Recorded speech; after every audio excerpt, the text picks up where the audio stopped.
भारत की राजनीति में एक दौर आया था जब बीजेपी एकदम अपराजय लगती थी। यानी कि ऐसा फील होता था कि बीजेपी को अब आगे चल के कोई भी पार्टी हरा नहीं पाएगी।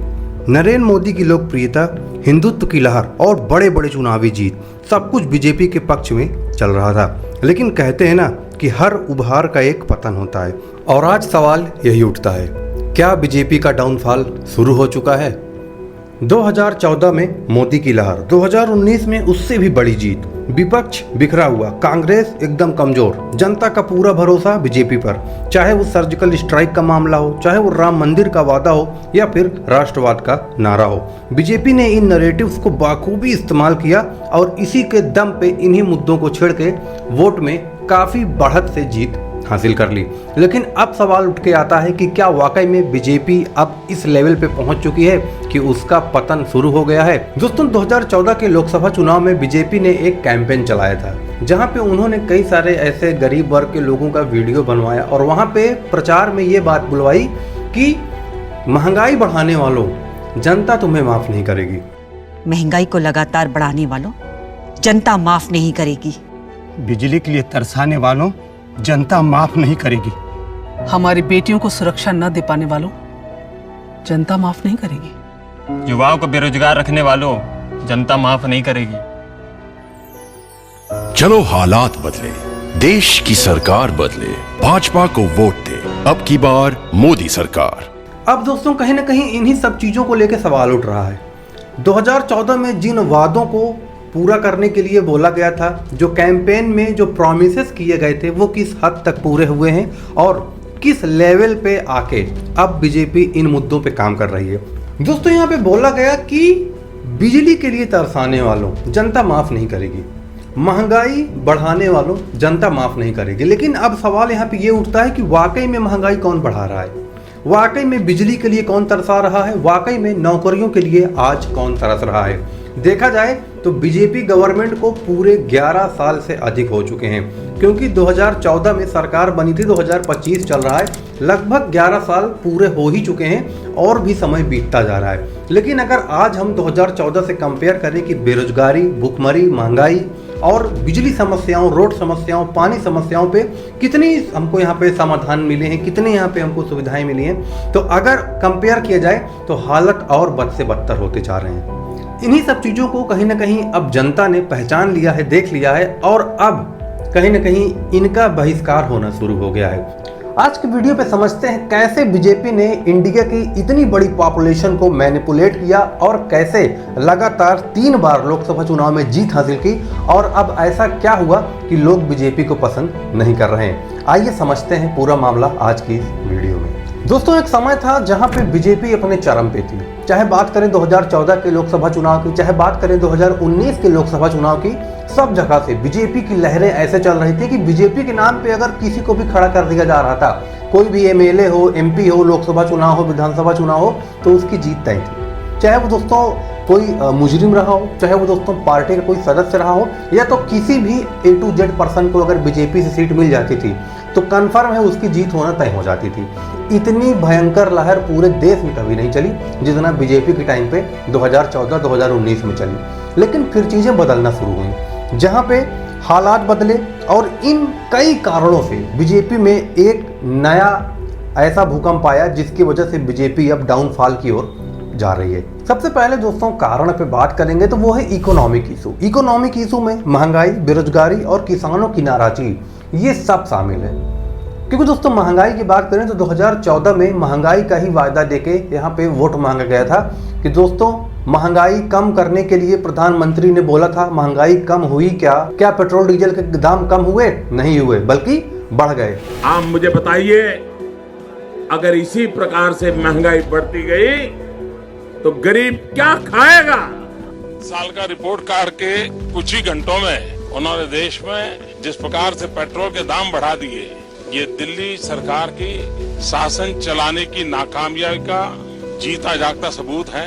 लेकिन दोस्तों अब जनता इनसे सवाल कर रही है, क्या वाकई में महंगाई कम हुई? 11 साल सरकार में रहने के बाद क्या वाकई में पेट्रोल डीजल के दामों में कोई यहाँ पे हमको कमी देखने को मिली? सबके दाम आसमान छू रहे हैं और पूरा का पूरा जोर पड़ रहा है मिडिल क्लास और आम वर्ग के लोगों में, चाहे वो इनके द्वारा लागू की गई जीएसटी हो, चाहे इनके द्वारा लागू किए गए कोई नए बिल हो, या तो किसी प्रकार के टैक्सेस हो। सब जगह से प्रॉब्लम पड़ती है मिडिल क्लास परिवार को और डेली कमाने खाने वाले वर्गों को। यहीं पे दोस्तों अगर बात करें ग्राउंड रियलिटी की, तो बीजेपी सरकार से सबसे ज्यादा नाराज युवा वर्ग है। चाहे यहाँ पे नौकरी की बात करें, शिक्षा की बात करें, रोजगार की बात करें, या तो उनके द्वारा जितनी भी अपॉर्चुनिटीज थी उनके हाथों से छीनी जा रही है। यहाँ पे युवाओं की उम्मीदें पूरी नहीं हुई। गरीब वर्ग अब भी संघर्ष कर रहा है। सोशल मीडिया पर बीजेपी के खिलाफ नेगेटिव सेंटीमेंट बढ़ता दिख रहा है और यही कारण है कि आज कई एनालिस्ट कह रहे हैं कि downfall of BJP has already begin. लेकिन दोस्तों अगर इसी चीज को यहीं पे साइंटिफिक तरीके से देखा जाए तो कुछ भी राजनीति में स्थायी नहीं होता है। बीजेपी अभी भी देश की सबसे बड़ी पार्टी है, मगर आने वाले चुनाव ये तय करेंगे कि बीजेपी अपनी रणनीति बदल पाएगी या फिर धीरे धीरे डाउनफॉल की ओर जाएगी। इसका सबसे बड़ा रीजन यहाँ पे देखने को मिलता है कि जो भी प्रॉमिसेस किए गए थे, जो भी वायदे किए गए थे, वो पूरी तरीके से पूरी करने में ये पार्टी असमर्थ रही है। मेडिकल की फैसिलिटी हो, चाहे यहाँ पे एजुकेशन की चीजें हो, सब में इन्होंने अपने आप को पीछे छोड़ दिया। बस इन्होंने कई चीजों पे फोकस किया, जैसे कि राम मंदिर, इन्होंने फोकस किया सर्जिकल स्ट्राइक, इन्होंने फोकस किया देश विदेश की नीति और यहाँ पे विदेशों में अपने डंके बजवाने के फर्जीवाड़े पे। दोस्तों बीजेपी पार्टी की एक सबसे बड़ी कमी, बीजेपी पार्टी बीजेपी के नाम से नहीं चलती बल्कि मोदी के नाम से चलती है। नरेंद्र मोदी है तो बीजेपी है, बीजेपी से नरेंद्र मोदी नहीं है। ये दोस्तों कहीं ना कहीं अपने भारत देश की एक सबसे बड़ी कमी है, क्योंकि यहाँ पे व्यक्ति विशेष को टारगेट करके वोट दिया जाता है और नरेंद्र मोदी ने आज तक कोई भी ऐसी प्रेस कॉन्फ्रेंस नहीं की जहाँ पे उनसे डायरेक्ट सवाल जवाब जनता कर सके। बस हुआ क्या है तो वो हुई है ओनली मन की बात। कहीं ना कहीं इन्हीं सब चीज़ों से जो वर्ग हैं, जो गरीब वर्ग हैं, जो मिडिल क्लास लोग हैं, वो काफ़ी ज़्यादा परेशान हैं।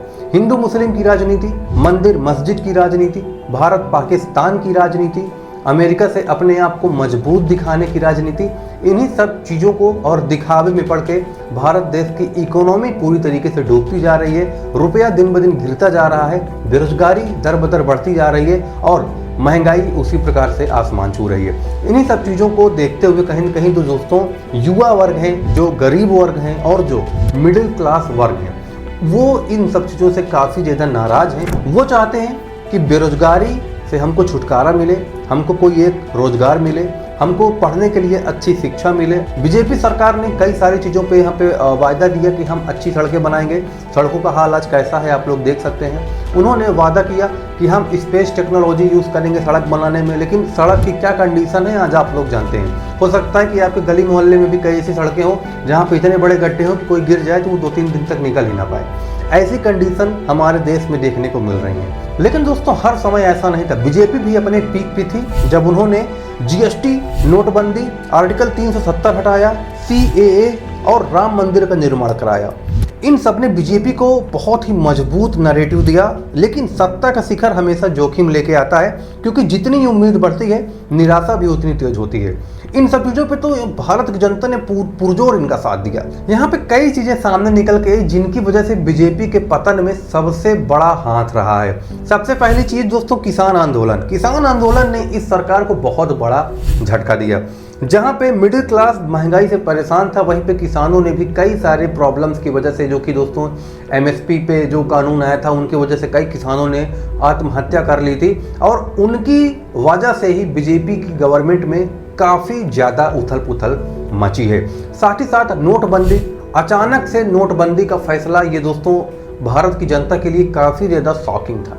लोग इससे हिल गए थे, परेशान हो गए थे, डर गए थे और जितने भी मिडिल क्लास वर्ग हैं उनको ज़्यादा परेशानी हुई थी, ना कि अपर क्लास वालों को, क्योंकि कोई भी अरबपति खरबपति लाइन में लगता नहीं दिखा। परेशान हुए तो हम और आप जैसे आम लोग। ये दोस्तों कहीं ना कहीं बीजेपी के पतन की शुरुआत थी। साथ ही साथ गलत लॉकडाउन, कोविड काल में गलत लॉकडाउन का बिना प्री प्लान किए गलत लॉकडाउन लगा देना कई लोगों की जान के एक कारण बनी, क्योंकि दोस्तों कई लोग जो देश विदेश में रहते थे वो फंस गए थे, वहाँ से आ नहीं पा रहे थे और कई लोगों ने तो रेलवे ट्रैक पकड़ से अपने गांव या अपने निजी स्थान पे आने का प्रयास किया और रास्ते में ही भूख प्यास से उनकी मौत हो गई। तो दोस्तों ये सब जो उथल पुथल मची, ये काफ़ी ज़्यादा डिस्टर्बिंग थी, काफ़ी ज़्यादा परेशान करने वाली थी और इंडियन गवर्नमेंट का जो इमेज है वो यहीं से खराब होना शुरू हो जाता है। वहीं अगर दोस्तों बात करें कि बीजेपी की सबसे बड़ी ताकत क्या रही, तो दोस्तों वो रही थी मीडिया।